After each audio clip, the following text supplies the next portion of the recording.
स्वागत है दोस्तों आप सभी का ज्ञान सरोवर के यूट्यूब चैनल पर। और आज की ये जो हमारी क्लास है ये हमारी वार्षिकांक का पार्ट 5 होने वाला है। इसके पहले आपको जानकारी होगी कि इसके पहले हमने पार्ट 1 से लेके और 4 तक अपने चैनल पे वीडियोज अपलोड कर दिया है। और उम्मीद करता हूँ कि आप सभी ने उन वीडियोज़ को देखा भी होगा और आपको वो वीडियो के माध्यम से थोड़ी बहुत हेल्प भी हुई होगी। आज ये उसी क्रम में हमारा पार्ट 5 है। और सबसे पहले मैं उन सभी मित्रों का, आप सभी दोस्तों का स्वागत करता हूं और दिल से धन्यवाद देता हूं जिन्होंने हमारे चैनल को सब्सक्राइब करके हमारे इस छोटे से परिवार को 50 प्लस कर दिया है। आप सभी को बहुत बहुत धन्यवाद।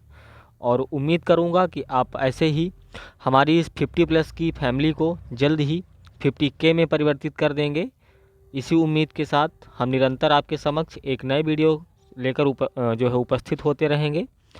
और यदि आपको वीडियो पसंद आती है तो वीडियो को लाइक ज़रूर किया करिएगा, चैनल को सब्सक्राइब करिए और अपने दोस्तों को भी शेयर करिएगा। यदि आप किसी भी एग्ज़ाम्स की तैयारी कर रहे हैं तो आप हमारे चैनल के माध्यम से वहाँ पर जो भी स्टडी मटेरियल उपलब्ध है आप उससे अपनी जो है तैयारी को और भी ज़्यादा इम्प्रूव कर पाएंगे। और इसी उम्मीद में हम आपके समक्ष डेली एक वीडियोज़ लेकर आते हैं एजुकेशन से रिलेटेड। और आज ये हमारी उसी क्रम में जो हमारा करंट का चल रहा है, यानी कि पूरे साल भर का जो हम करंट करवा रहे हैं, यानी कि जनवरी टू दिसंबर 2000 सॉरी जनवरी टू जनवरी, हमने दिसंबर नहीं जनवरी 2023 से जनवरी 2024 तक का इसमें जो करंट है वो कवर करने का प्रयास कर रहे हैं। और आज ये उसी क्रम में हमारा पार्ट 5 है। तो उम्मीद करता हूँ कि आपको वीडियो पसंद आएगी। और अभी तो देख लेते हैं जहां से हमने उस दिन पार्ट 4 में वीडियोस को छोड़ा था, आज उसी के आगे हम वीडियो को स्टार्ट करेंगे। तो जो हमारा सबसे पहला टॉपिक हो जाएगा वो हो जाएगा संयुक्त सैन्य अभ्यास। देखिए, दो देशों के मध्य की जो सेनाएं होती हैं, चाहे वो नेवी हो या थल सेना हो या जो है हमारी एयरफोर्स हो, उनके बीच में एक मिलिट्री एक्सरसाइज की जाती है। ये वार्षिक भी हो सकती है और जो है 6 महीने में भी ऐसी कई सेनाएं हैं जो अपनी एक्सरसाइज करती हैं। तो ये होता ये है कि इनके मिलिट्री एक्सरसाइज करने का जो प्रमुख उद्देश्य होता है ये होता है कि कैसे जो है दुश्मन से या फिर आतंकवादी संगठनों से हम जो है उनसे कैसे लड़ सकते हैं, कैसे उनसे जो है जीता जाए। इसके विषय में ये लोग एक संयुक्त जो है सैन्य अभ्यास करते हैं। और आज हम उन्हीं कुछ सैन्य अभ्यासों की चर्चा करेंगे जो 2022-23 में किए गए हैं और जो हमारे एग्ज़ाम की दृष्टि से वेरी इंपॉर्टेंट है। करंट अफेयर्स का कुछ ऐसा पार्ट होता है मित्रों जो कभी नहीं चेंज होता है, यानी कि वो पूरे साल भर कोई भी एग्ज़ाम दीजिए तो सेम क्वेश्चन ही होते हैं। जैसे मिलिट्री एक्सरसाइजेस हो गई, हमारे राज्य हो गए, राजधानियाँ हो गई, यानी कि जो एकदम बिल्कुल जल्दी से चेंज नहीं होते हैं। और कुछ घटनाएं ऐसी होती हैं जो मंथली वाइज चेंज होती रहती हैं, तो हम उनको अभी फोकस नहीं कर रहे हैं। हम ऐसे पार्ट्स को कवर कर रहे हैं जो आप किसी भी एग्ज़ाम में बैठें, चाहे वो लोअर कैटेगरी का एग्ज़ाम हो या फिर आपका जो है हायर एग्ज़ाम हो, आपको करंट अफेयर सेम ही देखने को मिलेगा। थोड़ा सा हाँ उसकी भाषा में, उसके पूछने के तरीके में थोड़ा सा परिवर्तन हो सकता है, बाकी प्रश्न आपको वही देखने को मिलेगा। तो हम पहला अभ्यास देखते हैं और हम यहाँ पर हाइलाइटर के माध्यम से आपको बेहतर तरीके से दिखा पाएंगे। हमारा जो पहला अभ्यास होता है वो 4th बिमलैक्स 2023। ये क्या है? ये एक अभ्यास यानी कि एक्सरसाइज का नाम।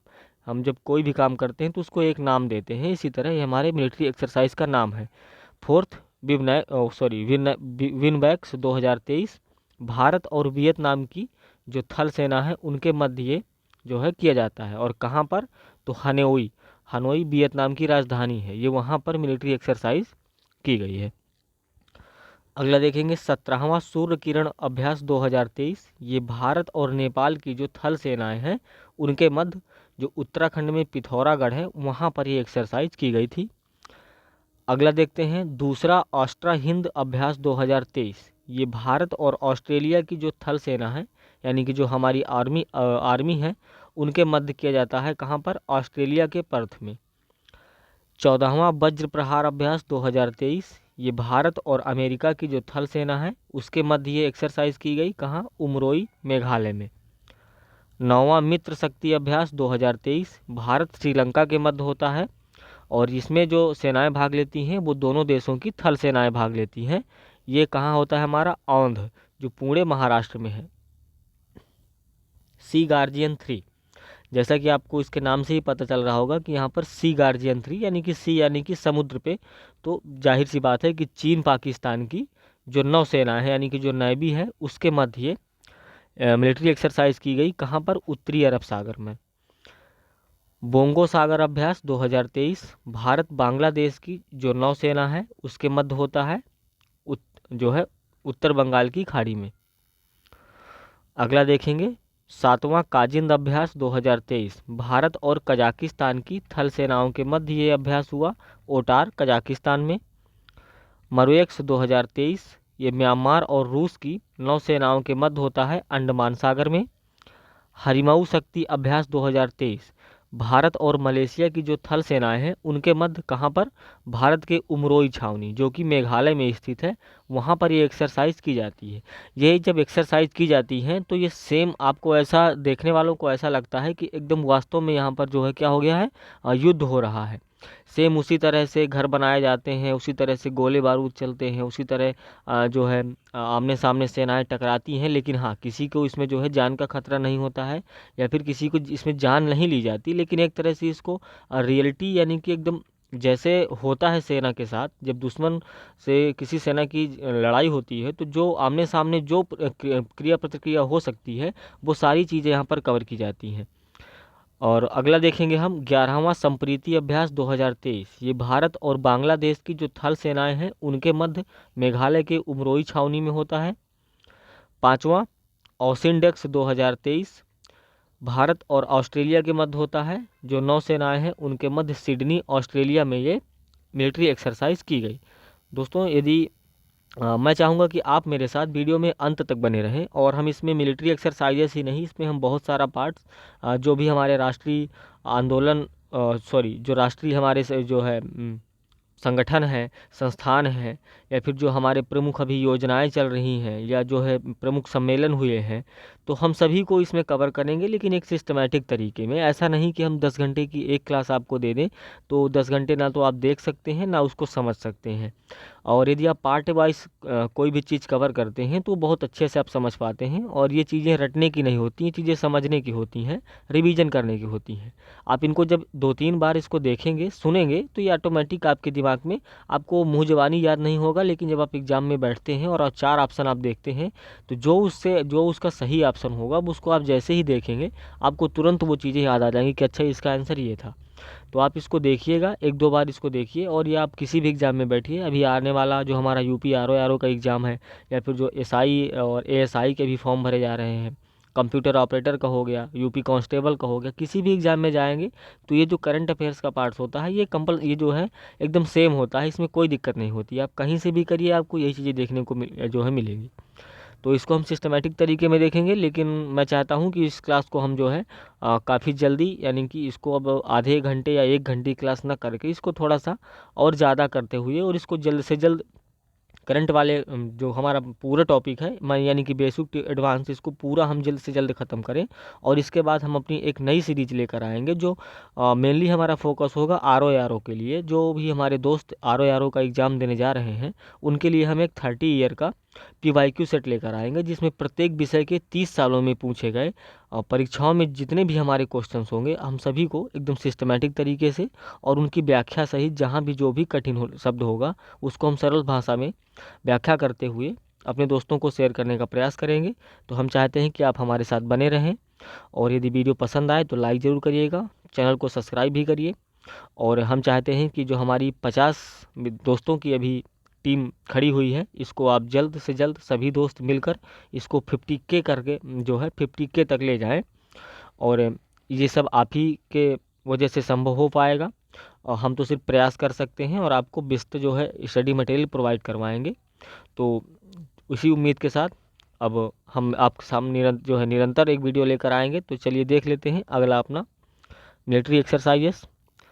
30वां सिम्बेक्स 2023 होता है भारत सिंगापुर के मध्य, जो नौसेनाएं हैं उनके मध्य सिंगापुर में ये मिलिट्री एक्सरसाइज की जाती है।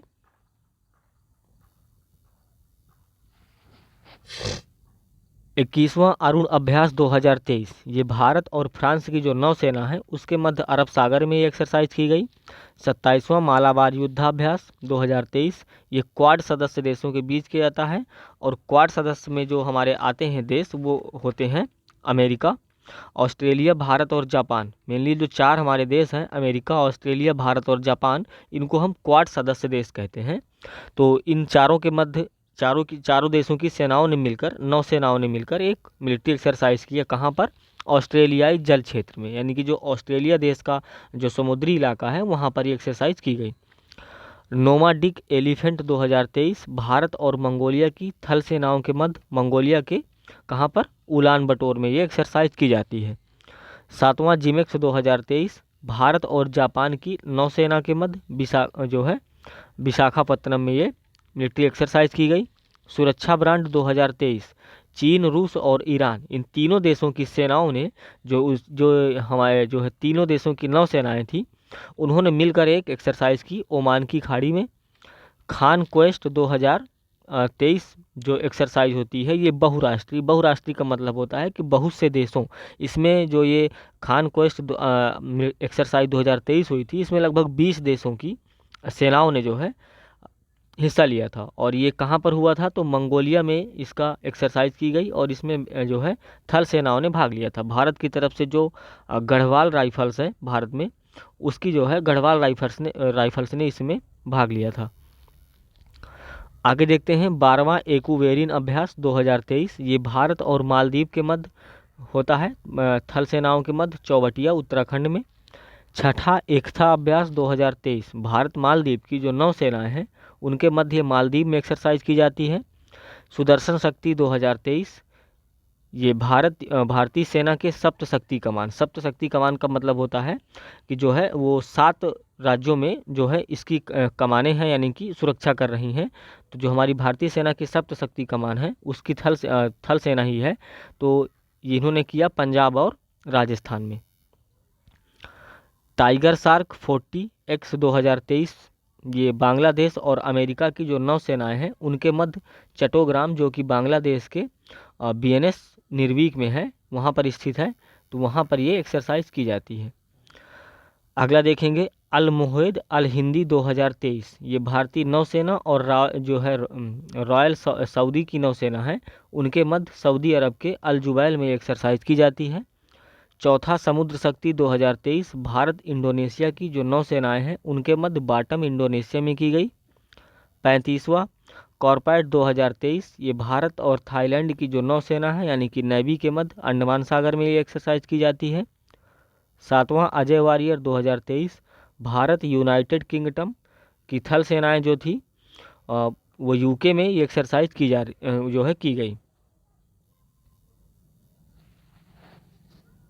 अभ्यास इनियोकोस 2023, ये बहुराष्ट्रीय अभ्यास था। बहुराष्ट्रीय का मतलब अभी हम बता चुके हैं कि इसमें कई देश मिलकर जो है इस अभ्यास को जो है करते हैं। इसमें भी लगभग 20 से ज़्यादा देशों ने इसमें भाग लिया था और वायुसेनाओं ने भाग लिया था। तो मुख्यतः वायुसेनाओं के मध्य हुआ। कहाँ पर? ग्रीस के एंड्राबिडा एयरबेस में। अगला देखते हैं कोप इंडिया 2023, भारत और अमेरिका की जो वायुसेना है उसके मध्य अर्जुन सिंह, जो कि पानागढ़, कलाई कुंडा और आगरा, ये तीनों जगह इसका आयोजन किया गया था और यहाँ पर ये एक्सरसाइज की गई थी।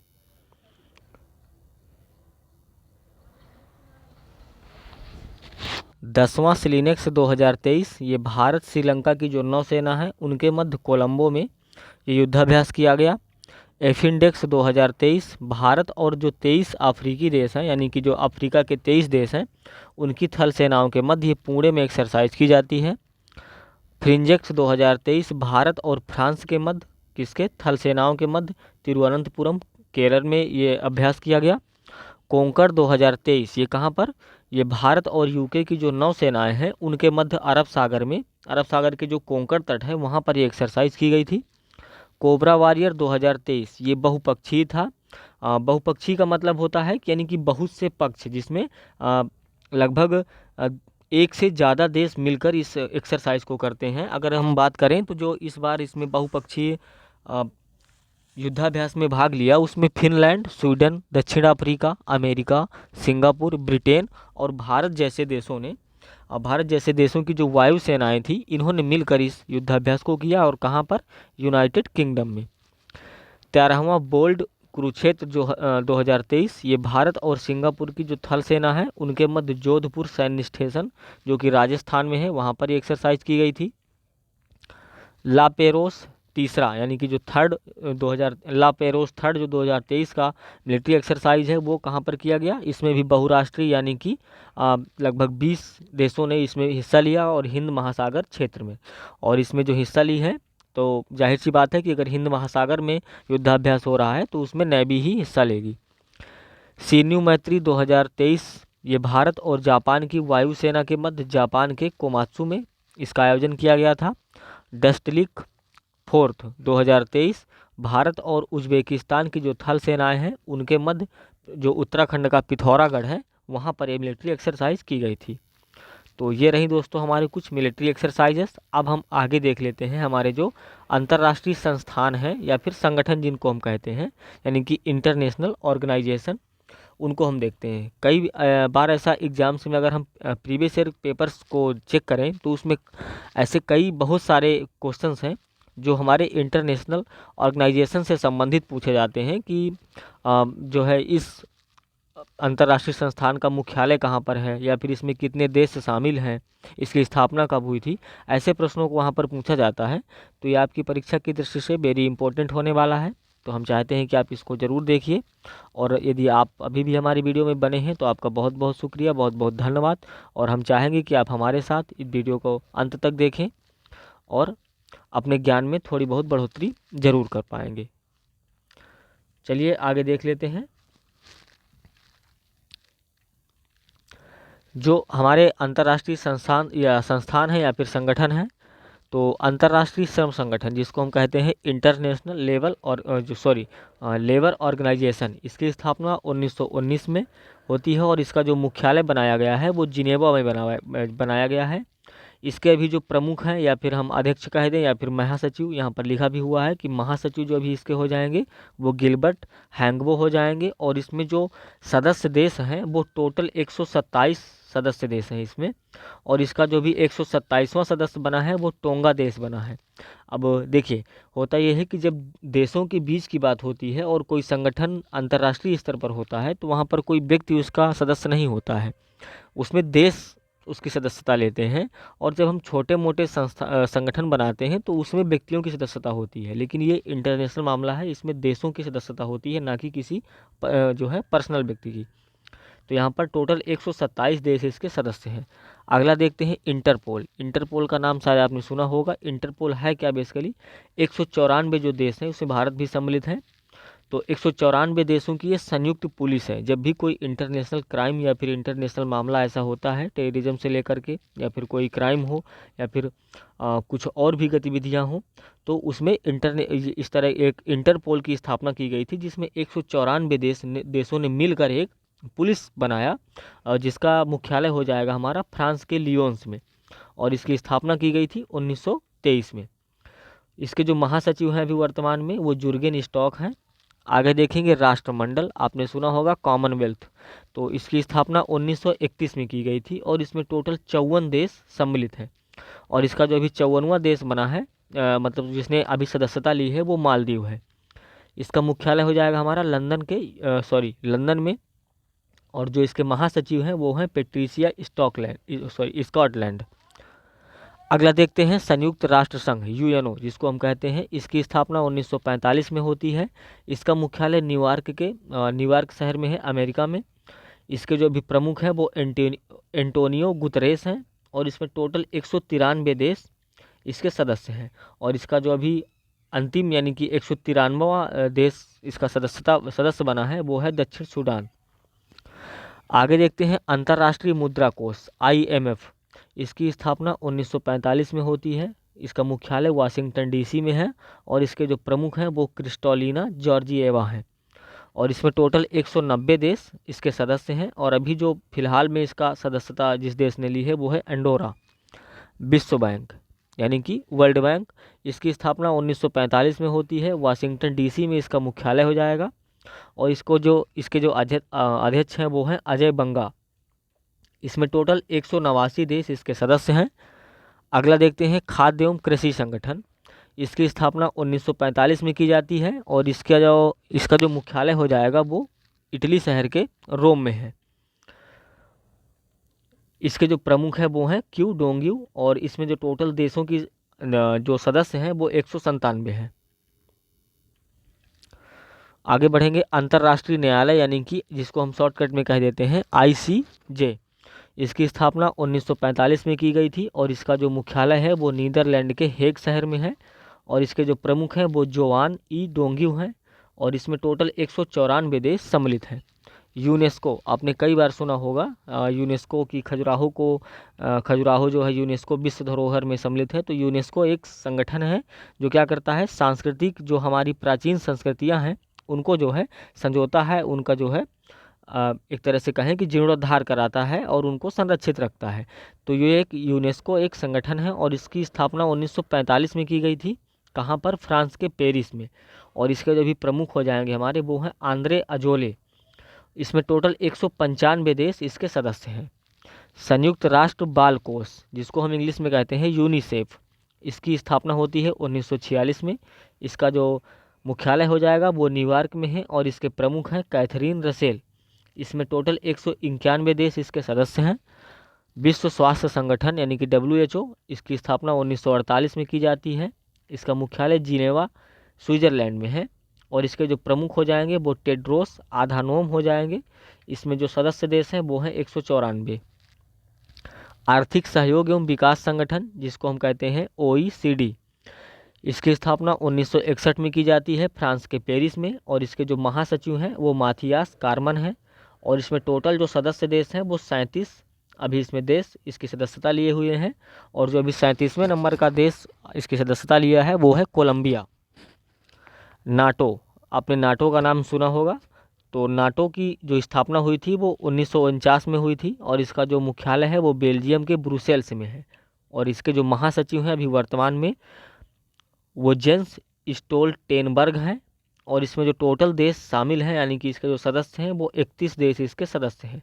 और अभी जो इसका 31वें नंबर का देश सदस्य बना है वो है फिनलैंड।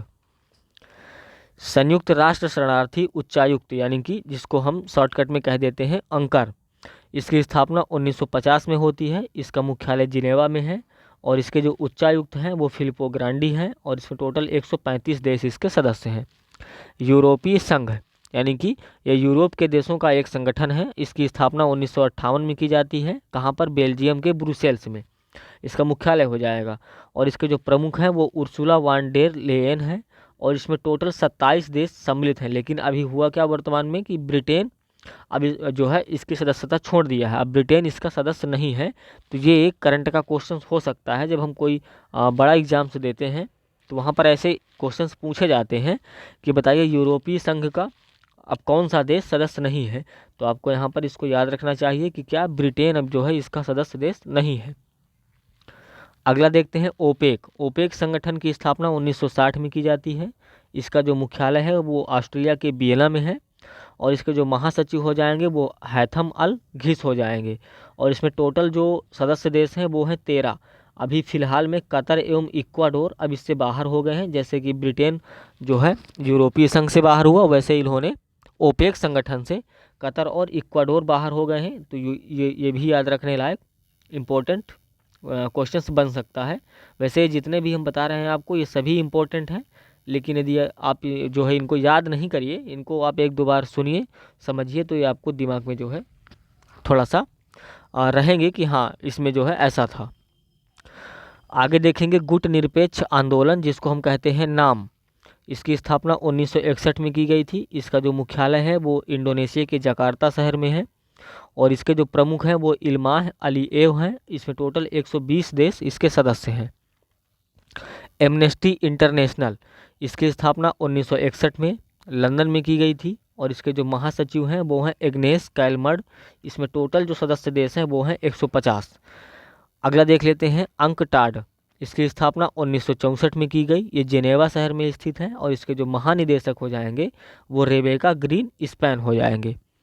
अगला संयुक्त राष्ट्र विकास कार्यक्रम जिसको हम कहते हैं यूएनडीपी, इसकी स्थापना 1965 में न्यूयॉर्क में की गई थी और इसके जो प्रमुख हो जाएंगे वो अचीम स्टेनर हैं। एशियाई विकास बैंक, इसको हम कहते हैं एडीबी, इसकी स्थापना 1966 में की गई। कहाँ पर? फिलीपींस के मनीला में।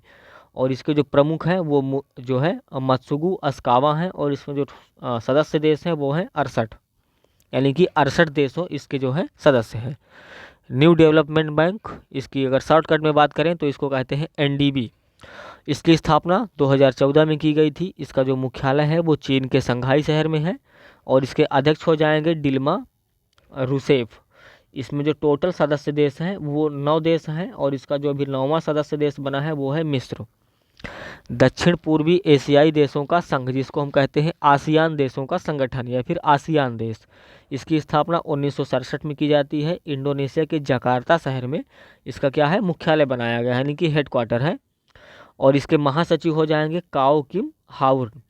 इसमें टोटल जो अभी 11 देश सदस्य हैं और इसका जो 11वां सदस्य अभी बना है वो है पूर्वी तिमोर। अगला देखेंगे दक्षेस, यानी कि जो सार्क, आपने सुना होगा सार्क देश, तो इसकी स्थापना 1985 में की गई थी और इसका जो मुख्यालय है वो नेपाल के काठमांडू में है। और इसकी जो प्रमुख हो जाएंगे वो इसाला रुवन बीराकुन हो जाएंगे और इसमें जो टोटल देश हैं वो 8 देश इसमें सम्मिलित हैं। अफगानिस्तान, बांग्लादेश, भूटान, भारत, मालदीव, नेपाल, पाकिस्तान और श्रीलंका। अगला देखेंगे G15, इसकी स्थापना 1989 में की गई थी। इसका जो मुख्यालय है वो जेनेवा शहर में है और ये टोटल 17 विकासशील देशों का संगठन है। एपेक संगठन की स्थापना 1989 में की गई। इसका जो मुख्यालय है वो सिंगापुर है और इसके जो प्रमुख हो जाएंगे वो हो जाएंगे प्रायुत चान ओ वोंगसुआन।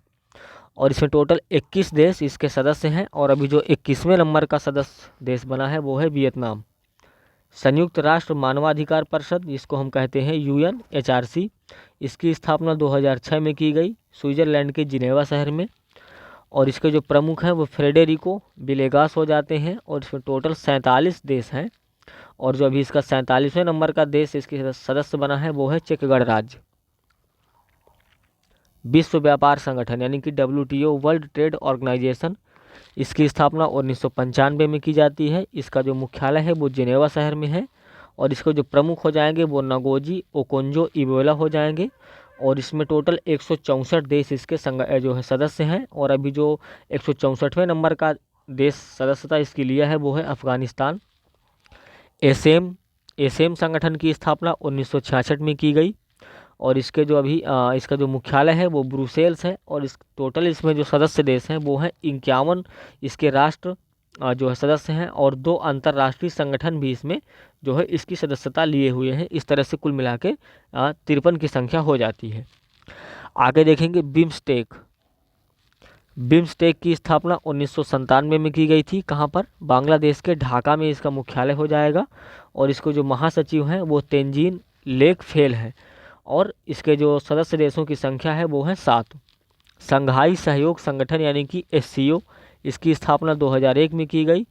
कहाँ पर? चीन के बीजिंग शहर में इसका मुख्यालय हो जाएगा और इसके महासचिव हो जाएंगे झांग मिंग जो कि चीन के हैं और इसमें टोटल जो सदस्य देश हैं वो है 9। अभी इसका जो 9वें नंबर का सदस्य देश बना है वो है ईरान।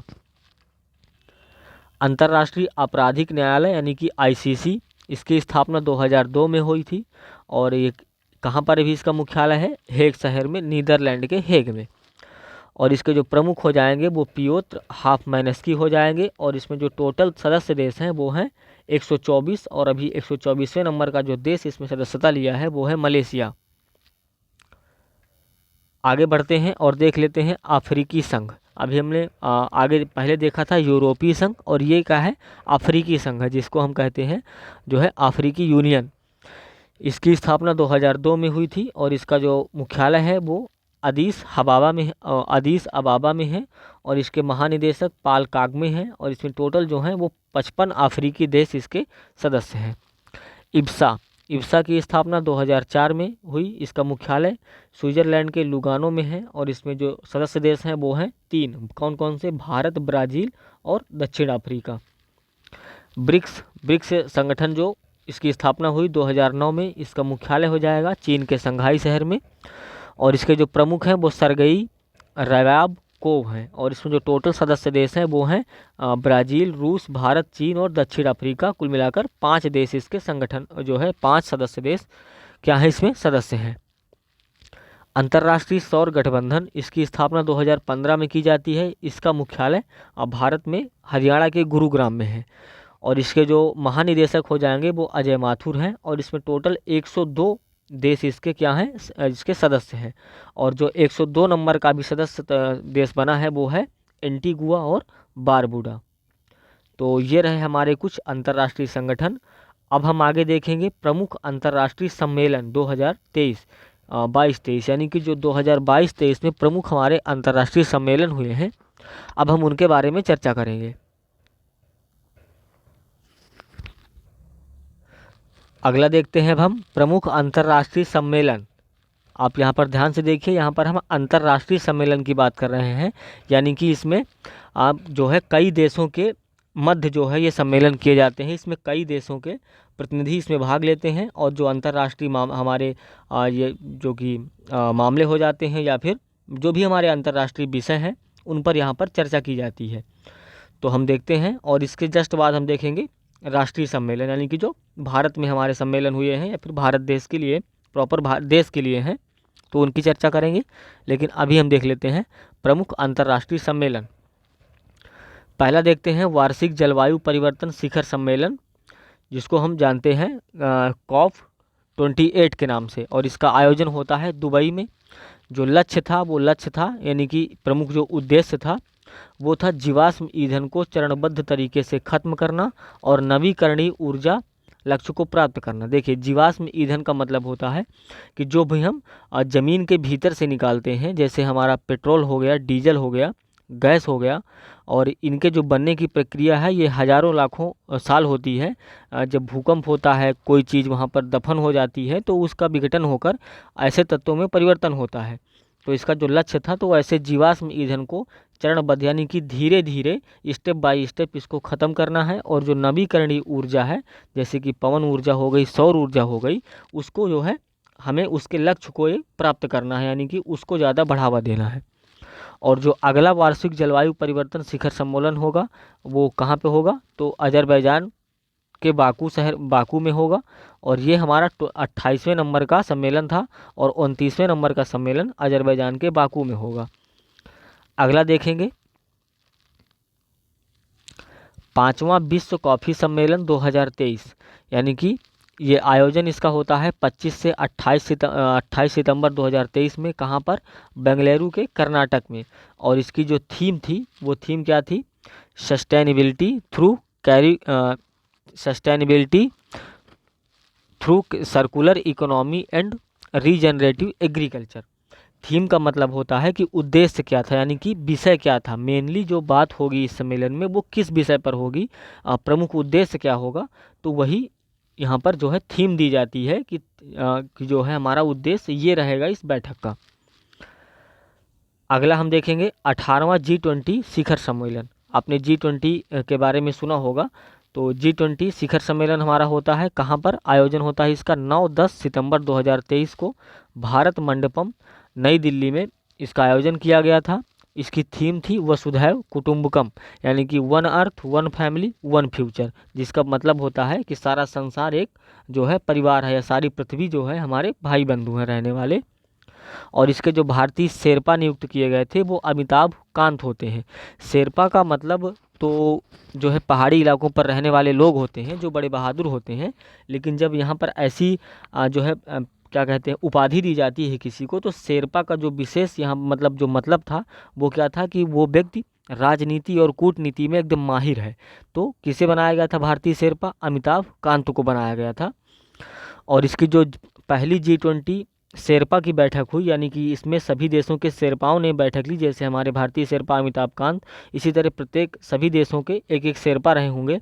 और उनकी जो पहली बैठक होती है वो राजस्थान के उदयपुर में हुई थी और G20 में शामिल नई स्थायी सदस्य जो मतलब इस बार G20 में जिस नए देश को शामिल किया गया वो था अफ्रीकन यूनियन।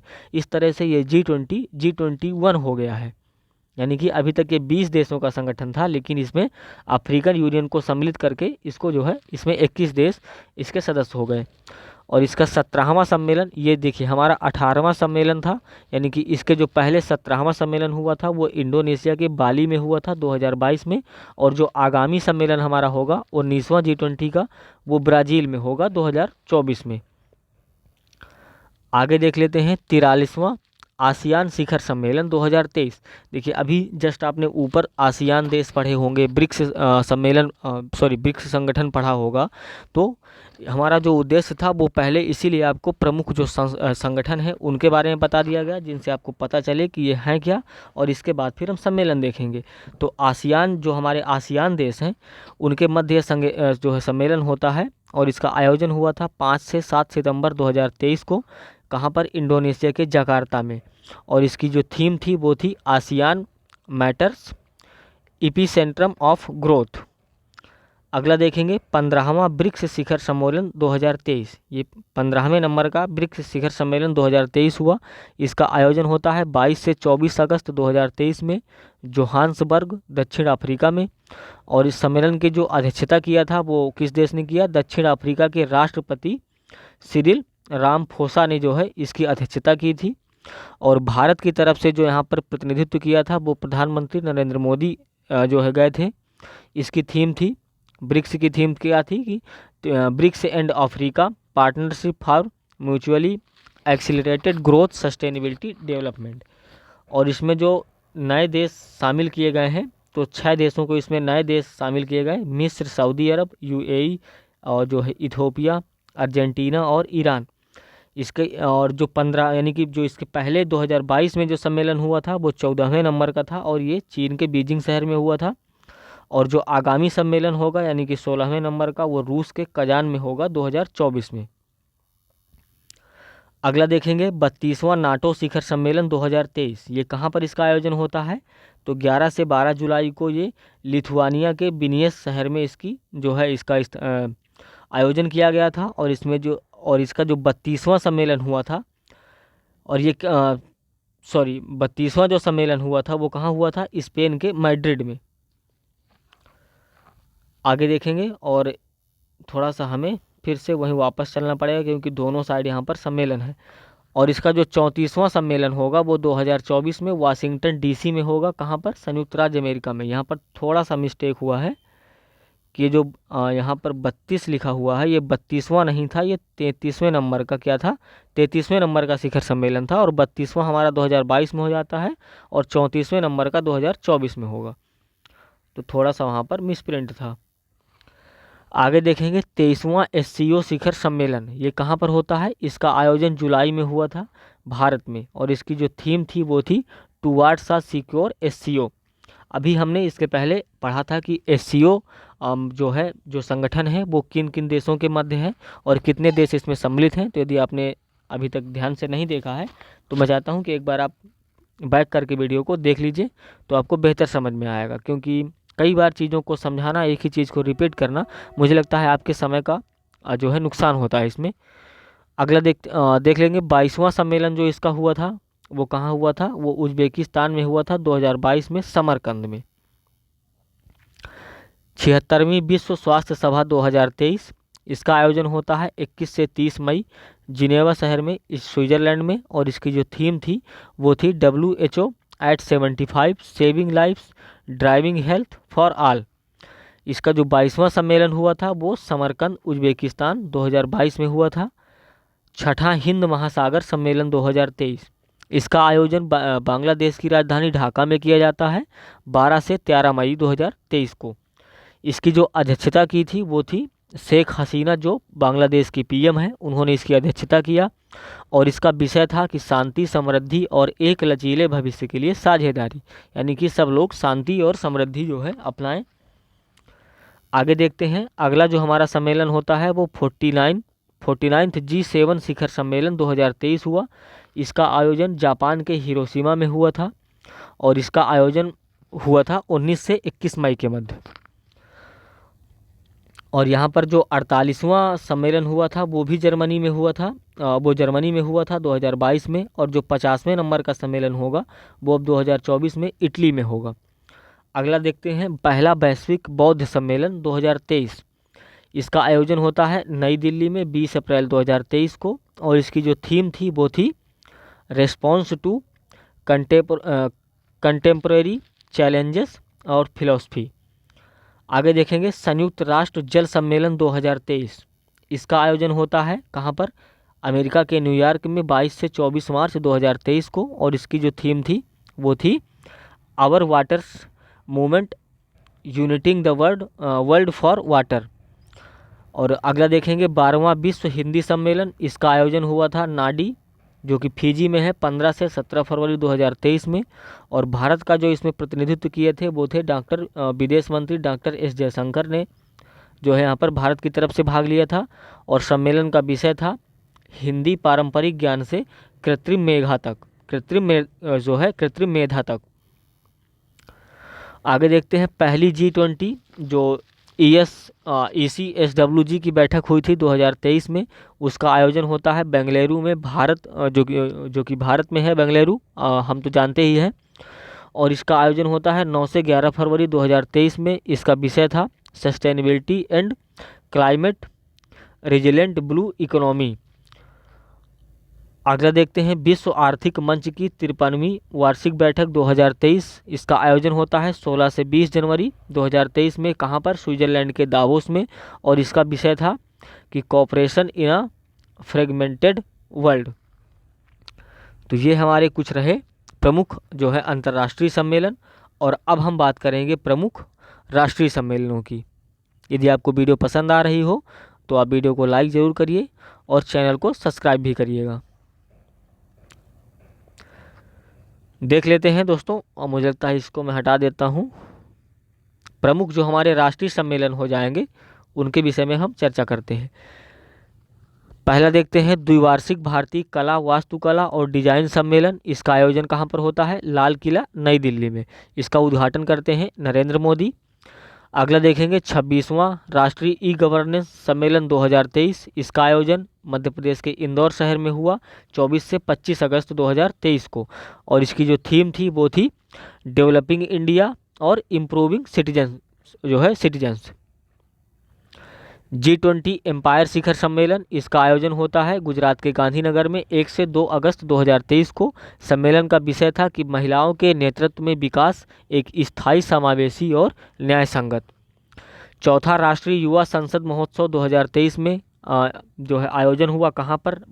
नई दिल्ली में 2 मार्च 2023 को। और इसकी थीम थी बेहतर कल के लिए आइडिया, पूरे विश्व के लिए भारत। अगला देखते हैं, 14वां एरो इंडिया 2023 सम्मेलन होता है। इसका आयोजन होता है बेंगलुरु में 13 से 17 फरवरी 2023 के मध्य। इसका विषय था the runway to a billion जो है अपॉर्चुनिटीज। डिफेंस मिनिस्टर्स कॉन्क्लेव 2023 सम्मेलन का आयोजन होता है बेंगलुरु में 14 फरवरी 2023 को। और सम्मेलन का विषय था शेयर्ड प्रोस्पेरिटी थॉट जो है through enhanced engagement and defence. देखते हैं अब हम यूपी ग्लोबल इन्वेस्टर समिट 2023 में। इसका आयोजन किया गया कहाँ पर? उत्तर प्रदेश के लखनऊ में। और ये 11 से 12 फरवरी तक चला। इस सम्मेलन का विषय था कि new India a growth engine. ये जो है मुख्यतः यूपी के लिए था। यहाँ पर क्या था? इन्वेस्ट करने के लिए एक ग्लोबल इन्वेस्टर समिट का आयोजन किया गया था। उसी के विषय पर भी बात हो रही थी। 108वां भारतीय विज्ञान कांग्रेस। इसका आयोजन होता है महाराष्ट्र के पुणे में 3 जनवरी 2022 को। इसकी भी थीम आप यहाँ पर देख सकते हैं, महिला सशक्तिकरण के साथ सतत विकास के लिए विज्ञान और प्रौद्योगिकी। 30वीं राष्ट्रीय बाल विज्ञान कांग्रेस। इसका आयोजन होता है अहमदाबाद में 27 से 31 जनवरी 2023 को। इसकी थीम थी स्वास्थ्य और भलाई के लिए पारिस्थितिकी तंत्र को समझना।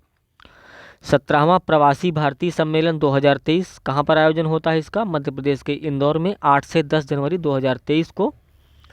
और इसके जो मुख्य अतिथि थे, यहाँ पर हम देख लेंगे, इसके जो मुख्य अतिथि थे वो थे डॉक्टर मोहम्मद इरफान अली, जो कि गुयाना के राष्ट्रपति हैं।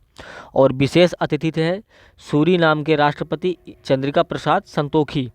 सम्मेलन का विषय था डायस्पोरा अमृतकाल में भारत के प्रगति के लिए विश्वसनीय भागीदार। अगला देखते हैं 26वां राष्ट्रीय युवा महोत्सव 2023।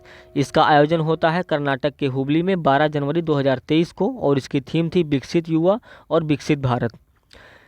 CII जो जैव ऊर्जा शिखर सम्मेलन 2023 है, इसका आयोजन होता है नई दिल्ली में 12 जनवरी 2023 को। सम्मेलन का विषय था ऊर्जा संक्रमण एक स्थायी कल के लिए समाधान। जल संरक्षण पर प्रथम अखिल भारतीय शिखर सम्मेलन, इसका आयोजन नई दिल्ली में हुआ 5 जनवरी 2023 को। सम्मेलन का विषय था वाटर विजन 2047, यानी कि 2047 तक जो है इसका लक्ष्य रखा गया। भारत जल प्रभाव शिखर सम्मेलन 2022, थोड़ा सा हम देख लेंगे ये क्या है, ये दिसंबर वाले हैं। तो इसका आयोजन होता है नई दिल्ली 15 से 17 दिसंबर 2023 को, और इसका जो मुख्य विषय था वो एक बड़े बेसिन में छोटी नदियों का पुनरुद्धार और संरक्षण। 12वां डेफ एक्सपो यानी कि डेफ एक्सपो 2022 सम्मेलन जो होता है वो उसका आयोजन होता है कहाँ पर, अहमदाबाद व गांधीनगर, जो कि गुजरात में है, 18 से 22 अक्टूबर के मध्य। मुख्य विषय था इसका path to pride India ideas summit 2022।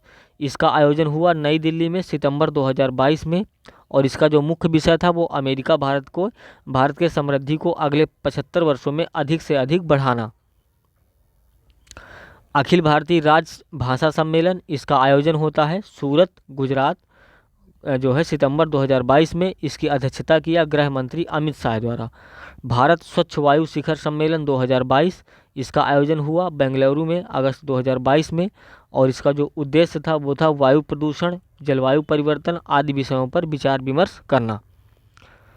तो ये रहे हमारे कुछ राष्ट्रीय सम्मेलन। और अब हम जो हमारा इम्पोर्टेंट टॉपिक है वो है क्या है कि वर्ष 2022 और 23 के विभिन्न ऑपरेशंस, जो भी हमारे ऑपरेशंस किए गए हैं मिलिट्री द्वारा या फिर हमारी गवर्नमेंट के द्वारा, तो अब हम उन ऑपरेशंस को जानेंगे और इसको समझेंगे।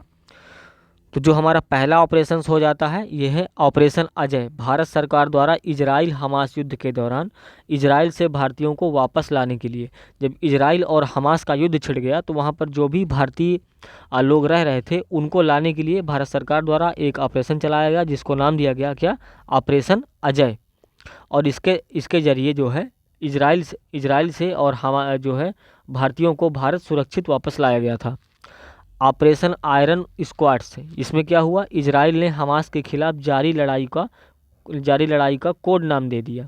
यानी कि क्या किया कि इजराइल ने इसको जो है एक कोड नाम दिया, क्या दिया, ऑपरेशन आयरन स्क्वाड्स। ऑपरेशन सजग, भारतीय तटरक्षक बल द्वारा तटीय सुरक्षा को बढ़ाने वाले सभी हितधारकों को शामिल करने के लिए ये क्या है, ये ऑपरेशन चलाया गया। ऑपरेशन त्रिनेत्र 2, इसमें सुरक्षा बलों, सेना और पुलिस ने जम्मू कश्मीर के पुंछ में छिपे आतंकियों को ढेर करने हेतु, क्या था कि जम्मू कश्मीर के पुंछ में कुछ आतंकी छिपे हुए थे, तो ये हमारी जो आर्मी है और वहाँ की जो पुलिस है जम्मू कश्मीर की, उसके द्वारा ये ऑपरेशन त्रिनेत्र 2 करके चलाया गया था, जिसमें वहाँ पर आतंकियों को जो है मार गिराया गया था। ऑपरेशन करुणा, ये भारत सरकार द्वारा भारतीय नौसेना द्वारा चक्रवात मोर्चा से प्रभावित म्यांमार की सहायता के लिए यहाँ पर ऑपरेशन करुणा चलाया गया था। और अगला देखेंगे ऑपरेशन ध्वस्त, ये राष्ट्रीय जांच एजेंसी द्वारा संगठित अपराध और आतंकवाद को समाप्त करने के लिए ऑपरेशन ध्वस्त चलाया गया था। ऑपरेशन कावेरी, भारत सरकार द्वारा युद्धग्रस्त सूडान में फंसे भारतीयों को वापस लाने के लिए, यह जो सूडान में भारतीय जो है फंसे हुए थे उनको भारत सुरक्षित लाने के लिए ऑपरेशन कावेरी चलाया गया था, जिसके माध्यम सभी को सुरक्षित जो है भारत में लाया गया था। ऑपरेशन मर्यादा, उत्तराखंड पुलिस द्वारा राज्य में तीर्थ स्थलों एवं पर्यटक स्थलों में स्वच्छता बनाए रखने के उद्देश्य से क्या है, ऑपरेशन मर्यादा नाम से एक जो है ऑपरेशन चलाया जा रहा है, या फिर कहें अभियान चलाया जा रहा है। ऑपरेशन सद्भावना, भारतीय सेना द्वारा जम्मू कश्मीर में ग्रामीण क्षेत्रों और LOC के पास के क्षेत्रों में लोगों की मदद के लिए वहाँ पर जो है ऑपरेशन सद्भावना चल रहा है। ऑपरेशन अलर्ट, सीमा सुरक्षा बल जो कि बीएसएफ द्वारा भारत पाकिस्तान सीमा पर सुरक्षा बढ़ाने के लिए ऑपरेशन अलर्ट जो है संचालित किया जा रहा है। ऑपरेशन ऑक्टोपस एनआईए एवं ईडी द्वारा पॉपुलर फ्रंट ऑफ इंडिया यानी कि पीएफआई के विरुद्ध देश में हिंसा फैलाने एवं टेरर फंडिंग के लिए छापेमारी के उद्देश्य से ऑपरेशन ऑक्टोपस जो है चलाया जाता है। ऑपरेशन दोस्त भारत सरकार द्वारा भूकंप प्रभावित तुर्की और सीरिया के मदद के लिए वायुसेना का जो C-17 ग्लोब मास्टर विमान है उसको लगाया गया है यहाँ पर। ऑपरेशन गरुड़ सीबीआई ने ड्रग नेटवर्क को ख़त्म करने के लिए ऑपरेशन गरुड़ चलाया। ऑपरेशन मेघचक्र सीबीआई ने चाइल्ड पोर्नोग्राफी सर्कुलेट करने वाले लोगों का पता लगाने के लिए क्या चलाया? ऑपरेशन मेघचक्र। अगला देखेंगे ऑपरेशन नारकोस।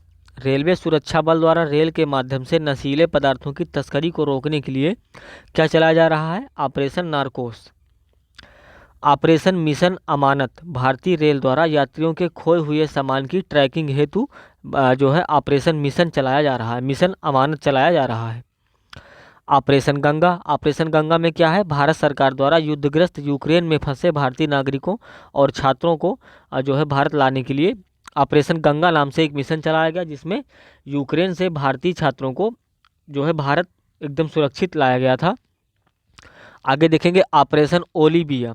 भारतीय तटरक्षक द्वारा ओडिशा के ओलिव रिडले कछुओं को बचाने के लिए ऑपरेशन चलाया जाता है। ऑपरेशन सतर्क, इसमें रेलवे सुरक्षा बल द्वारा ट्रेनों में अवैध तंबाकू और अवैध शराब की तस्करी रोकने के लिए यह ऑपरेशन सतर्क चलाया जाता है। ऑपरेशन देवी शक्ति विदेश मंत्रालय द्वारा तालिबान के कब्जे वाले अफगानिस्तान में फंसे भारतीयों को निकालने के लिए भारत सरकार ने ऑपरेशन देवी शक्ति चलाया था। ऑपरेशन उपलब्ध रेलवे सुरक्षा बल द्वारा रेलवे टिकट कालाबाजारी पर अंकुश लगाने तथा रेलवे तथा लोगों को टिकट उपलब्ध कराने हेतु क्या चलाया जा रहा है? ऑपरेशन उपलब्ध। ऑपरेशन ब्लू फ्रीडम सामाजिक न्याय और अधिकारिता मंत्रालय द्वारा सियाचिन ग्लेशियर पर दिव्यांग लोगों को ट्रैकिंग के लिए एक अभियान चलाया जा रहा है। ऑपरेशन आहट रेलवे सुरक्षा बल द्वारा महिलाओं तथा बच्चों को तस्करों से बचाने के लिए क्या चलाया जा रहा है? ऑपरेशन आहट।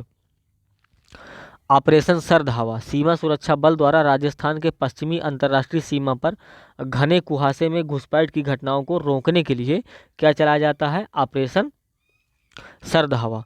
ऑपरेशन परिवर्तन आंध्र प्रदेश सरकार द्वारा भांग की खेती एवं आपूर्ति को समाप्त करने हेतु ऑपरेशन परिवर्तन चलाया जाता है। ऑपरेशन ग्रीन, इसके द्वारा क्या होता है? केंद्र द्वारा टमाटर, प्याज तथा आलू के अतिरिक्त जल्द नष्ट होने वाले जो 22 और कृषि उत्पाद हैं उनको जो है इसमें शामिल किया जाता है, शामिल करने हेतु। ऑपरेशन समुद्र सेतु नौसेना द्वारा कोविड-19 के दौरान मालदीव में फंसे भारतीयों को वापस लाने के लिए चलाया गया था। ऑपरेशन समुद्र सेतु 2 नौसेना द्वारा ऑक्सीजन कंटेनरों को तीव्र गति से शिपमेंट कराने हेतु ऑपरेशन समुद्र सेतु 2 चलाया गया था।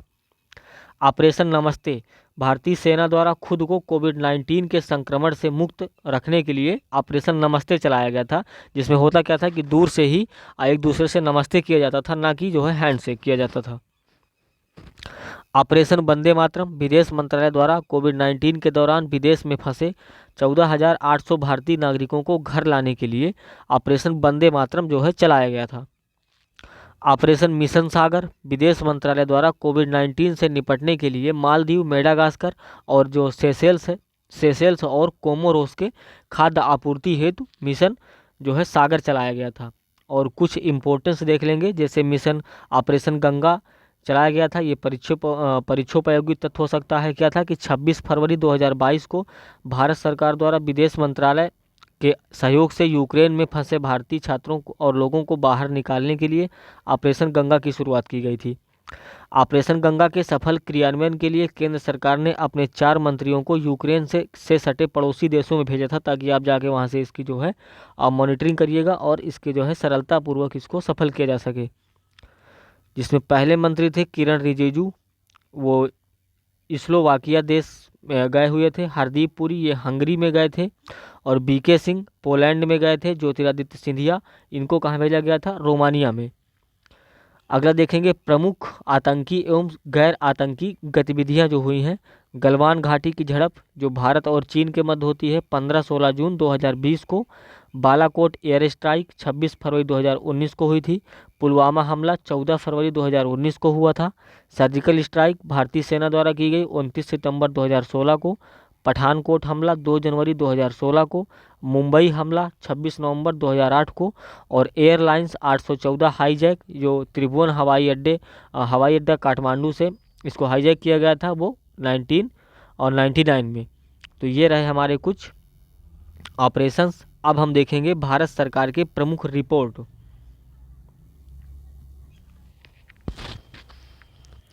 देखते हैं भारत सरकार के प्रमुख रिपोर्ट्स। जैसा कि आपको पता है कि भारत सरकार समय समय पर कुछ रिपोर्ट्स जारी करती है जिससे देश की स्थिति, राज्य की स्थिति या फिर किसी विषय के बारे में हमें जानकारी मिलती है कि उसकी भी वर्तमान में क्या स्थिति है। तो उन्हीं रिपोर्ट्स को हम देखने वाले हैं। तो पहली जो रिपोर्ट्स है वो क्या है, स्वच्छता सर्वेक्षण रिपोर्ट 2022। इसका 7वां संस्करण आया था और इसमें ये दिखाया गया कि कौन सा शहर जो है सबसे ज़्यादा स्वच्छ है और कौन सा शहर सबसे ज़्यादा गंदा है। तो इसको जारी कौन करता है, तो केंद्रीय आवास एवं शहरी मंत्रालय इसको जारी करता है। इसमें जो प्रथम स्थान जीता है वो इंदौर ने जीता है, मध्य प्रदेश के इंदौर ने। और दूसरा जो जीता है वो सूरत, तीसरा नवी मुंबई इसमें जो है सबसे स्वच्छ शहरों में शामिल किए गए हैं। और ये स्वच्छ भारत मिशन शहरी 2.0 के तहत कचरा मुक्त शहरों के स्टार रेटिंग में 7 स्टार रेटेड इंदौर को, यानी कि 7 स्टार दिया गया है इंदौर को, 5 स्टार दिया गया है सूरत, भोपाल, मैसूर, नवी मुंबई, जो है विशाखापत्तनम और तिरुपति शहरों की इसमें जो है 5 स्टार किया गया है। इसमें जो मतलब मैक्सिमम जो स्टार रेटिंग है वो है 7 स्टार। तो इसमें जो 7 स्टार मिला है वो है इंदौर को मिला है। अगला देखते हैं पब्लिक अफेयर्स इंडेक्स, जिसको यदि हम शॉर्टकट में कहना चाहें तो इसको हम क्या कह देते हैं, PAI, यानी कि PAI 2022। इसको कौन जारी करता है, इसको इसको जारी करता है बेंगलुरु स्थित पब्लिक अफेयर्स सेंटर, जो बंगलौर में पब्लिक अफेयर्स सेंटर है, ये जो है इसको जारी करता है। और इसमें होता क्या है कि जो बड़े छोटे राज्यों में प्रथम है हरियाणा और ये इसका स्कोर दिया हुआ है, और छोटे राज्यों में क्या है सिक्किम, और जो बिहार का स्थान है वो 15वां स्थान है। अब मैं थोड़ा सा बताता हूँ कि पब्लिक अफेयर्स इंडेक्स होता क्या है। कि पब्लिक अफेयर्स इंडेक्स मतलब सुशासन को मापते हैं इसमें, कि किसी राज्य के द्वारा उस राज्य में कितने अच्छे से शासन किया जा रहा है, उससे पब्लिक कितना खुश है, और यानी कि जिसको हम कहते हैं कि अच्छी जो है राज्य व्यवस्था, सुशासन जिसको कहते हैं कि उसका शासन किस तरह का है, तो ये बताता है। तो जो बड़े शहरों में यानी कि जो अच्छा सुशासन हो रहा है, यानी कि अच्छा शासन गवर्नमेंट कर रही है, तो वो हरियाणा है। और छोटे राज्यों में यदि बात करें तो वो कौन सा है, सिक्किम है। और बिहार की यदि बात करें तो बिहार का 15वां स्कोर है, और इसमें जो है ये अपना कुछ जो है स्कोर देते हैं इसको। अगला देखेंगे वर्ल्ड एयर क्वालिटी रिपोर्ट 2022। इसमें क्या है कि जो है इसको जारी करता है IQ एयर, जो कि स्विस संगठन है। और इसमें यह बताता है कि सबसे प्रदूषित देशों में जो है कौन है, यानी कि सबसे साफ हवा की क्वालिटी कहाँ की है और सबसे खराब हवा की क्वालिटी कहाँ है, जो है किस देश की है। तो सबसे प्रदूषित देशों में प्रथम है चाड, दूसरा इराक, तीसरा पाकिस्तान। पाकिस्तान सबसे प्रदूषित जो है, आप देख सकते हैं कि सबसे प्रदूषित देशों में पहले नंबर पे चाड, दूसरे में इराक, तीसरे में पाकिस्तान, और भारत का जो नंबर है वो 8वें स्थान पर है। अगला देखते हैं राज्य ऊर्जा और जलवायु सूचकांक 2022। इसको जारी करता है नीति आयोग, और जारी किया इसने अप्रैल 2022 में। इसमें बड़े छोटे राज्यों में शीर्ष स्थान क्या है कि राज्य ऊर्जा और जलवायु सूचकांक होता क्या है इसमें, कि ऊर्जा एवं जलवायु के क्षेत्र में किए गए प्रयास, यानी कि सरकार द्वारा जो ऊर्जा और जलवायु के क्षेत्र में कितने प्रयास किए जा रहे हैं। तो अगर बड़े राज्यों की बात करें तो गुजरात इसमें फर्स्ट है, और छोटे राज्यों की बात करें तो इसमें गोवा फर्स्ट है। बिहार का स्थान इसमें कौन सा है, 15वां स्थान है, और वो भी बड़े राज्यों में। 5वां राज्य खाद्य सुरक्षा सूचकांक 2022-23। इसको जारी करता है FSS, जो है FSSAI, और 7 जून 2023 को इसने जारी किया। इसमें होता क्या है, इसमें ये लोग जो है बताते हैं कि यानी कि जो पब्लिक है उसके भोज्य पदार्थों की उपलब्धता, यानी कि पब्लिक को भोजन कैसे उपलब्ध हो रहा है, ये उसकी गुणवत्ता को दिखाता है कि सरकार जो है लोगों को भोजन या फिर जो खाने की खाद्य सामग्री है उसको उपलब्ध कराने के लिए कितना प्रयास कर रही है। तो इसमें यदि बड़े राज्यों में बात करें तो केरल प्रथम है, दूसरा पंजाब, तीसरा तमिलनाडु। और छोटे राज्यों में बात करें तो गोवा फर्स्ट हो जाता है, दूसरा मणिपुर, तीसरा सिक्किम। आगे देखेंगे NFSA रैंकिंग सूचकांक, ये इसको जारी करता है केंद्रीय खाद्य और उपभोक्ता मंत्रालय। और ये NFSA राष्ट्रीय खाद्य सुरक्षा अधिनियम के तहत इसको जो है जारी किया जाता है। इसमें होता है कि सामान्य श्रेणी के टॉप 3 राज्य ओडिशा, उत्तर प्रदेश और आंध्र प्रदेश, इसमें क्या है, ये टॉप 3 राज्य हैं जो भोज्य पदार्थों यानी कि खाद्य सामग्री को पब्लिक के जो है पब्लिक तक उपलब्ध कराने का बेहतर प्रदर्शन कर रहे हैं। और सबसे खराब प्रदर्शन करने वाला राज्य है गोवा, और बिहार का जो स्थान है वो है 7वां। स्वास्थ्य सूचकांक, जैसा कि इसके नाम से पता चल रहा होगा कि जो है सरकार ने या फिर जो है सरकार ने कितना प्रयास किया लोगों को जो है स्वास्थ्य सुविधाएं उपलब्ध कराने का। तो इसको जारी करता है नीति आयोग, और प्रथम स्थान इसमें होता है केरल का। और छोटे राज्यों में बात करें तो प्रथम स्थान इसमें त्रिपुरा का होता है, बिहार का स्थान 19वां है, उत्तर प्रदेश का 18वां नंबर का स्थान है। आगे देखते हैं लॉजिस्टिक प्रदर्शन सूचकांक 2021, इसको जारी करता है वाणिज्य मंत्रालय। और इसमें जो प्रथम स्थान है वो है गुजरात का, दूसरा हरियाणा, तीसरा पंजाब, और बिहार का स्थान 19वां है। सुशासन सूचकांक 2021, इसको जारी करते हैं गृह मंत्री अमित शाह।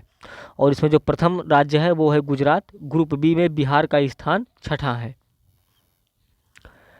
तीसरा भारत नवाचार सूचकांक 2021, इसको जारी करता है नीति आयोग। और राज्यों में प्रथम हो जाएगा कर्नाटक राज्य, इसमें जो है प्रथम है। और पूर्वोत्तर राज्यों में प्रथम है मणिपुर। केंद्र शासित प्रदेशों में प्रथम है चंडीगढ़, और अंतिम है यानी कि जो अंतिम स्थान पर है वो है लद्दाख। बिहार का स्थान 15वां है। सतत विकास लक्ष्य SDG भारत सूचकांक 2020-21, इसको जारी करता है नीति आयोग। और इसमें प्रथम स्थान है केरल का, स्कोर इसको मिलता है 75। दूसरा हिमाचल प्रदेश एवं तमिलनाडु है। बिहार का स्थान 28वां है, सबसे अंतिम। दूसरा राष्ट्रीय बहुआयामी गरीबी जो है गरीबी सूचकांक 2023 जारी करता नीति आयोग। 13.5 करोड़ लोग बहुआयामी गरीबी से जो है क्या है, और सबसे ज़्यादा गरीब जो हो जाएंगे किस राज्य में है, वो बिहार में 33.76% लोग गरीब हैं। और सबसे कम गरीब हैं वो हैं वहाँ केरल में। 2015-16 से 2019 से 21 के बीच में 13.5 करोड़ लोग गरीबी से जो है बाहर आए हैं। आगे देखेंगे तीसरा निर्यात तैयारी सूचकांक 2022, इसको जारी करता है नीति आयोग। और इसमें प्रथम स्थान है तमिलनाडु का, और दूसरा महाराष्ट्र, तीसरा कर्नाटक। बिहार का स्थान 22वां है। इंडिया जस्टिस रिपोर्ट 2022 जारी करता टाटा ट्रस्ट, इसको जो है जारी करता है। प्रथम स्थान इसमें कर्नाटक है, बिहार का स्थान 16वां है। QS एशिया यूनिवर्सिटी रैंकिंग 2024, इसमें क्या है, यूनिवर्सिटी को रैंकिंग दी जाती है। तो इसमें प्रथम स्थान जो मिलता है वो चीन की पेकिंग यूनिवर्सिटी को है। और भारत में जो प्रथम स्थान है वो IIT बॉम्बे को है, जो 40वें रैंक पर है। द वर्ल्ड यूनिवर्सिटी रैंकिंग 2023, इसमें क्या है, विश्व में प्रथम कौन सी हो जाएगी यूनिवर्सिटी, तो ऑक्सफोर्ड विश्वविद्यालय जो कि ब्रिटेन में है। 7वीं बार इसको जो है इसने जीता है, प्रथम आई है। और एकमात्र शामिल भारतीय विश्वविद्यालय IISc बेंगलुरु है, जिसका जो है 201 रैंकिंग है। तो ये रहे हमारे कुछ रिपोर्ट्स। और अब हम थोड़ा सा इम्पोर्टेंस जो हमारे हो जाते हैं विभिन्न रिपोर्ट सूचकांक 2021 से 2023 के बीच की। ये क्या है, ये हमारे भले 2021 से 2023 के मध्य है, लेकिन ये हमारे परीक्षाओं में बहुत ही इम्पोर्टेंस होती हैं और ये पूछी जाती हैं रिपोर्ट्स। तो अब हम इनको देखेंगे। विश्व डिजिटल प्रतिस्पर्धात्मक रैंकिंग 2023, इसको जारी करता है IMD। और इसमें जो सम्मिलित देश हैं वो हैं 64 देशों के मध्य जो है ये रिपोर्ट जारी होती है। और सबसे जो शीर्ष देश है वो कौन सा है, शहर अमेरिका है, यानी कि जो सबसे फर्स्ट पर है वो है अमेरिका। और भारत का जो स्थान है वो 49th है। वैश्विक यूनिकॉर्न रैंकिंग 2023, इसमें सबसे पहले नंबर पर अमेरिका है, भारत का स्थान तीसरा है। ग्लोबल रिमोट वर्क इंडेक्स 2023, इसमें टोटल 108 देश सम्मिलित हैं और इसमें जो पहले नंबर पे आ जाते हैं वो है डेनमार्क और भारत का स्थान है 64वां।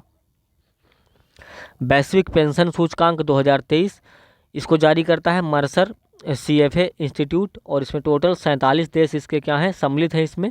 और फर्स्ट रैंक पर आता है नीदरलैंड और भारत का जो स्थान होता है वो है 45वां। ग्लोबल हंगर इंडेक्स 2023, इसको जारी करता है वेल्थुंगर हिल्फे, जो कि जर्मन की एक संस्था है। इसमें टोटल 125 देश सम्मिलित हैं। फर्स्ट नंबर पर है बेलारूस और भारत का स्थान है 111वां नंबर का। वैश्विक नवाचार सूचकांक 2023, इसको जारी करता है बौद्धिक संपदा संगठन यानी कि WIPO। इसमें टोटल जो सदस्य देश हैं वो है 132 और इसमें फर्स्ट स्थान जो है प्रथम स्थान पर है स्विट्जरलैंड और भारत है इसमें 40वें स्थान पर। वैश्विक ऊर्जा संक्रमण सूचकांक 2023, इसको जारी करता है विश्व आर्थिक मंच। इसमें टोटल 120 देश सम्मिलित हैं और इसमें जो सबसे पहले नंबर का देश है वो है स्वीडन और भारत का जो स्थान रहा वो रहा 67th।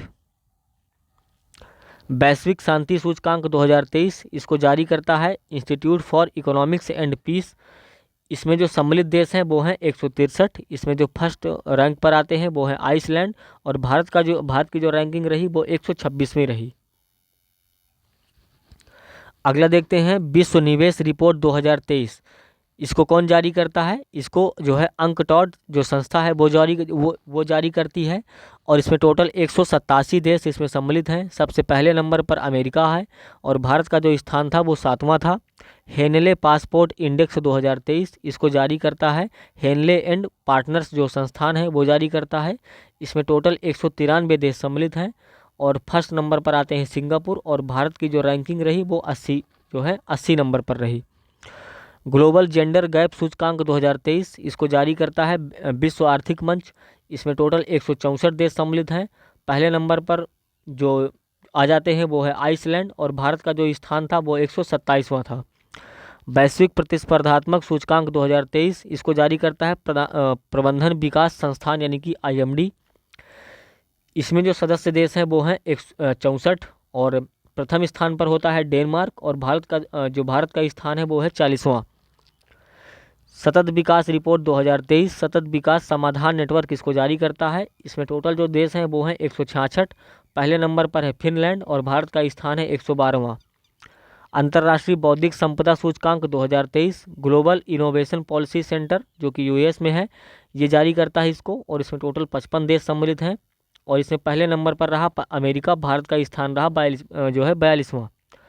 गुड गवर्नमेंट इंडेक्स इसको जारी करता है चैंडलर इंस्टीट्यूट और ये 104 जो है देशों का जो है के मध्य जारी की जाती है रिपोर्ट की और इसे प्रथम स्थान जीता है सिंगापुर ने। भारत का स्थान रहा जो है 57th। अगला देखते हैं विश्व प्रेस स्वतंत्रता सूचकांक 2023, रिपोर्ट्स विदाउट बॉर्डर्स जो कि फ्रांस की एक संस्था है ये जारी करती है। ये टोटल 180 देशों के मध्य जारी की जाती है और जो पहले नंबर पर है वो है नॉर्वे। भारत का स्थान है 161वां। लॉजिस्टिक परफॉर्मेंस इंडेक्स 2023, इसको विश्व बैंक जारी करता है 139 देशों के मध्य। इसमें प्रथम स्थान पर सिंगापुर और भारत 38वें स्थान पर रहा। वैश्विक दासता सूचकांक 2023, इसको जारी करता है मानवाधिकार समूह वॉक फ्री। इसमें टोटल 160 देश सदस्य हैं। पहले नंबर पर उत्तर कोरिया रहा। भारत का यहाँ पर कोई स्थान नहीं था। आर्थिक स्वतंत्रता सूचकांक 2023, इसको जारी करता है द हेरिटेज फाउंडेशन। इसमें टोटल 180 देशों के मध्य जारी की गई। इसमें पहले नंबर पर सिंगापुर रहा। भारत का स्थान 131वां रहा। ग्लोबल यूनिकॉर्न इंडेक्स 2023, इसको जारी करता है हुरून। ये 138 देशों के मध्य जारी की जाती है। पहले नंबर पर अमेरिका रहा और भारत का स्थान इसमें तीसरा रहा। विश्व खुशहाली रिपोर्ट 2023, सतत विकास समाधान नेटवर्क द्वारा इसको जारी किया जाता है। 136 देश इसमें सम्मिलित हैं और पहले नंबर पर फिनलैंड है और भारत का जो स्थान है वो है 126वां। अगला देखेंगे वर्ल्ड एयर क्वालिटी रिपोर्ट 2023, इसको जारी करता है स्विस फर्म एक जो है IQ एयर और इसमें टोटल 131 देशों के मध्य जारी की गई। भारत का स्थान इसमें 8वां था और पहले नंबर पर जो था वो था चाड। वैश्विक आतंकवाद सूचकांक 2023 अर्थशास्त्र और शांति संस्थान है IEP, उसके द्वारा ये रिपोर्ट जारी की गई। और इसमें जो पहले नंबर पर रहा वो रहा अफगानिस्तान। भारत का जो स्थान था वो था 13वां। अंतर्राष्ट्रीय IP सूचकांक 2023, इसको जारी करता है US चैम्बर्स ऑफ कॉमर्स। ये टोटल 55 देशों के मध्य जारी की जाती है। इसे पहले नंबर पर अमेरिका है। भारत का स्थान 42वां है। ग्लोबल लेबर रेजिलियंस इंडेक्स 2023, इसको जारी करता है CEMS कॉरपोरेट पार्टनर जो है वाइट शील्ड। ये टोटल 136 देशों के मध्य जारी की जाती है और इससे पहले नंबर पर डेनमार्क है और 65वें नंबर पर भारत है। ग्लोबल फायर पावर इंडेक्स 2023, इसको जारी करता है ग्लोबल फायर पावर द्वारा। इसमें टोटल 145 देश सम्मिलित हैं। पहले नंबर पर अमेरिका है और भारत का स्थान इसमें चौथा है। एशिया पावर इंडेक्स 2023, इसको जारी करता है लोबी इंस्टीट्यूट जो कि सिडनी की संस्था है। टोटल इसमें 26 देश सम्मिलित हैं। पहले नंबर पर अमेरिका, भारत का स्थान चौथा रहा। और अब दोस्तों हम बात कर लेते हैं जलवायु परिवर्तन प्रदर्शन सूचकांक 2023, इसको जारी करता है जर्मन वॉच एवं क्लाइमेट एक्शन नेटवर्क। इसमें टोटल 63 देश इसके सदस्य हैं और पहले नंबर पर डेनमार्क है। भारत का स्थान इसमें 8वां है। वैश्विक खाद्य सूचकांक 2021, इसको जारी करता है इकोनॉमिस्ट इम्पैक्ट जो कि लंदन की संस्था है। टोटल 113 देश इसमें सम्मिलित हैं। पहले नंबर पर फिनलैंड है और 68वें नंबर पर इसमें भारत है। ग्लोबल एविएशन सेफ्टी रैंकिंग 2022, अंतर्राष्ट्रीय नागरिक उड्डयन संगठन द्वारा ये रिपोर्ट जारी की जाती है। 187 देश इसमें सम्मिलित हैं। सिंगापुर इसमें फर्स्ट है और भारत का जो स्थान है वो है 48। नेटवर्क रेडीनेस इंडेक्स 2022, इसको जारी करता है पोर्टुलॉन्स इंस्टीट्यूट वाशिंगटन DC की। टोटल इसमें 131 देश इसके सदस्य हैं और पहले नंबर पर जो बाजी मारता है वो अमेरिका है और भारत का स्थान है 61वां। ग्लोबल क्रिप्टो इंडोप्शन इंडेक्स 2022, इसको जारी करता ब्लॉकचेन विश्लेषण प्लेटफॉर्म है और इसमें जो पहले नंबर पर है वो है वियतनाम। भारत का स्थान इसमें चौथा है। ग्लोबल लिवेबिलिटी इंडेक्स 2022, इसको जारी करता है इकोनॉमिस्ट इंटेलिजेंस यूनिट। टोटल इसमें 173 देश इसके संगठन है 173 देश क्या हैं इसमें सदस्य हैं और पहले नंबर पर रहा वियना और ऑस्ट्रिया और दिल्ली का जो स्थान रहा वो 112वें नंबर पर दिल्ली रही। पर्यावरण प्रदर्शन सूचकांक 2022, इसको विश्व आर्थिक मंच द्वारा जारी किया जाता है। इसमें टोटल 180 देश सम्मिलित हैं। पहले नंबर पर डेनमार्क है और 180वें नंबर पर कौन है, भारत है। द वेल्थ रिपोर्ट 2022, इसको जारी करता है नाइट फ्रैंक और इसमें पहले नंबर पर अमेरिका और भारत का स्थान तीसरा है। मानव विकास सूचकांक 2021, इसको जारी करता है संयुक्त राष्ट्र विकास कार्यक्रम यानी कि UNDP और इसमें टोटल 191 देश इसके क्या हैं, सदस्य हैं। पहले नंबर पर स्विट्जरलैंड आता है और इसमें जो भारत का स्थान रहा वो 132वें नंबर का रहा। वैश्विक लोकतंत्र सूचकांक 2021, इसको जारी करता इकोनॉमिस्ट इंटेलिजेंस यूनिट है। टोटल इसमें 167 देश इसके क्या हैं, सदस्य हैं और पहले नंबर पर जो पहला स्थान रहा वो नॉर्वे देश का रहा और भारत का स्थान 46वां रहा। भ्रष्टाचार धारणा सूचकांक 2021, इसको जारी करता है ट्रांसपेरेंसी इंटरनेशनल। टोटल इसमें जो है 180 देशों के मध्य जारी की जाती है। इसमें पहले नंबर पर डेनमार्क है। भारत का स्थान 85वां है यानी कि 85। वैश्विक स्वास्थ्य सुरक्षा सूचकांक 2021, इसको जारी करता Johns Hopkins centre for health security. Total 195 देश इसके जो है सदस्य हैं। पहले नंबर पर USA है और भारत का जो स्थान है वो रहा 66वां। तो दोस्तों इस तरह से आज हमने अपने जो है करंट अफेयर्स का पार्ट 5 भी कंप्लीट किया और इसके बाद जो हम नेक्स्ट पार्ट लाएंगे वो करंट का पार्ट 6 होगा। आई होप कि आपको वीडियो पसंद आई होगी। यदि पसंद आती है तो आप लाइक करिए और चैनल को सब्सक्राइब करना बिल्कुल भी मत भूलिए और अपने दोस्तों को भी शेयर करिए। तो दोस्तों मिलते हैं हम अगले दिन एक नेक्स्ट वीडियो में इसके पार्ट 6 में। तब तक के लिए आप सभी को बहुत बहुत धन्यवाद।